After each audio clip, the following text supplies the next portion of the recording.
Halo teman-teman, kali ini kita akan membahas salah satu materi pada matematika, yaitu statistika, dan topik yang akan kita bahas adalah penyajian data. Nah, biar nggak lama banget, langsung aja yuk kita mulai videonya. Nah, sebelum sampai ke bagian materi, aku akan memperkenalkan diri terlebih dahulu. Perkenalkan, nama saya Dewi Sartika Simorangkir dari kelas PSPMA 2018. Nah, kali ini saya akan menjelaskan mengenai penyajian data. Nah, sebelumnya kita harus tahu dulu nih kompetensi dasar dan juga tujuan pembelajaran kita mempelajari materi ini. Nah, adapun kompetensi dasarnya ada dua, yaitu yang pertama, menganalisis hubungan antara data dengan cara penyajiannya, bisa berupa tabel, diagram garis, diagram batang, dan juga diagram lingkaran. Yang kedua, yaitu menyajikan dan mentafsirkan data dalam bentuk tabel, diagram garis, diagram batang, dan juga diagram lingkaran. Nah, adapun tujuan pembelajarannya yaitu setelah pembelajaran ini teman-teman ataupun peserta didik diharapkan menyajikan data yang ada ke dalam bentuk tabel distribusi frekuensi, diagram batang, diagram garis, dan juga diagram lingkaran. Yang kedua, teman-teman diharapkan dapat menyelesaikan masalah yang berkaitan dengan penyajian data dalam tabel distribusi frekuensi, diagram batang, diagram garis, dan juga diagram lingkaran. Serta yang ketiga, yaitu menyajikan penyelesaian masalah dalam tabel distribusi frekuensi, diagram batang, diagram garis, dan juga diagram lingkaran. Nah, biar nggak lama banget, langsung aja kita akan membahas mengenai materi dan contoh soal. Nah, yang pertama yang perlu kita ketahui yaitu adalah pengertian statistika. Nah, adapun statistika adalah pengetahuan yang berhubungan dengan cara-cara pengumpulan data, pengolahan data, penyajian data, dan penarikan kesimpulan berdasarkan kumpulan data yang dilakukan. Sedangkan data adalah suatu informasi yang diperoleh dari pengamatan ataupun penelitian.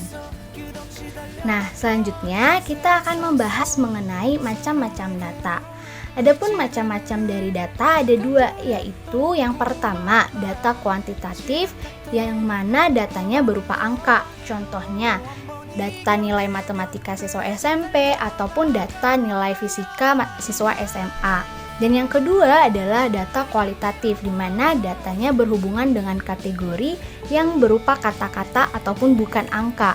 Contohnya data tentang warna favorit, data tentang makanan kesukaan, data tentang minuman favorit, dan lain sebagainya. Nah, selanjutnya kita akan membahas mengenai bagaimana penyajian data itu sendiri. Ternyata teman-teman terdapat 3 jenis penyajian data. Yang pertama bisa tabel frekuensi, yang kedua diagram, dan yang ketiga adalah piktogram.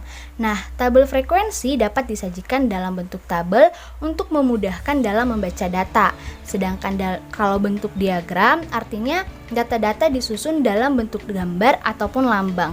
Sedangkan yang piktogram artinya berupa diagram yang disajikan dalam bentuk gambar ataupun lambang.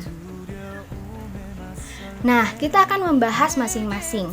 Yang pertama, kita akan membahas mengenai jenis-jenis tabel frekuensi. Ternyata jenis-jenis tabel frekuensi itu ada 3. Yang pertama ada tabel baris dan kolom, digunakan untuk data yang memiliki hanya satu kategori ataupun hanya satu kelompok saja. Yang kedua ada tabel kontingensi, digunakan untuk data yang memiliki lebih dari satu kategori atau kelompok. Dan yang ketiga ada tabel distribusi frekuensi, digunakan untuk data yang dikelompokkan dalam suatu interval atau selang nilai. Nah, selanjutnya adalah jenis-jenis diagram. Ternyata diagram juga memiliki 3 jenis. Yang pertama diagram batang untuk menyajikan data dalam bentuk kategori atau dikelompokkan. Yang kedua diagram garis untuk menyajikan data yang berkelanjutan atau kontinu. Dan yang ketiga adalah diagram lingkaran, digambarkan dalam bentuk lingkaran yang terbagi menjadi beberapa juring. Nah, Sekarang ditampilkan contoh dari diagram-diagram tersebut. Yang pertama adalah tabel frekuensi. Nah, untuk jawaban yang pertama diagram batang itu adalah gambar yang pertama, dan gambar yang kedua adalah diagram garis.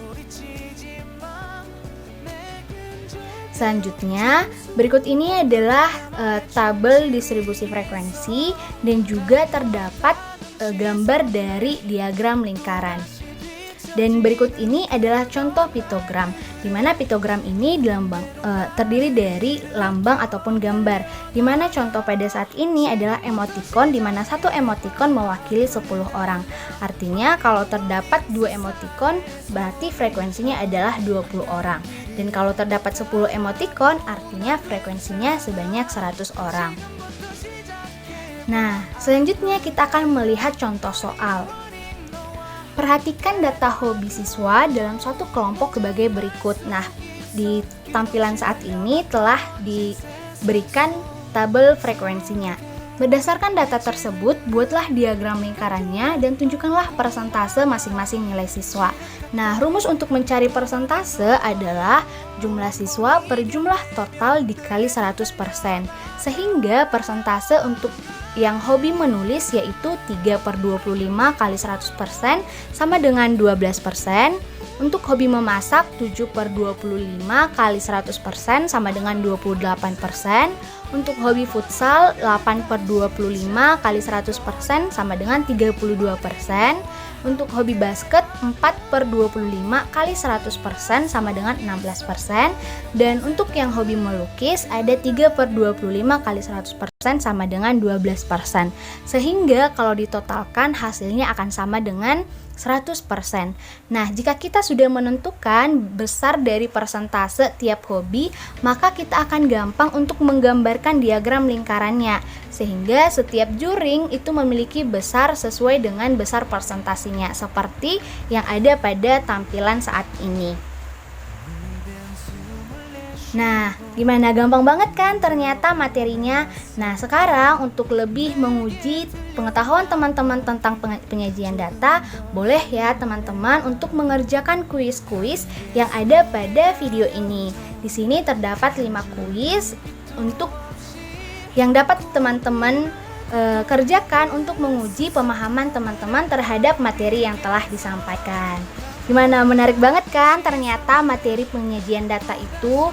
Jadi jangan lupa untuk lebih memahami lagi di rumah, dapat belajar dari referensi-referensi lainnya. Dan sekian penjelasan saya mengenai topik statistika pada subtopik penyajian data. Semoga video ini bermanfaat dan sampai jumpa di video selanjutnya. Bye-bye.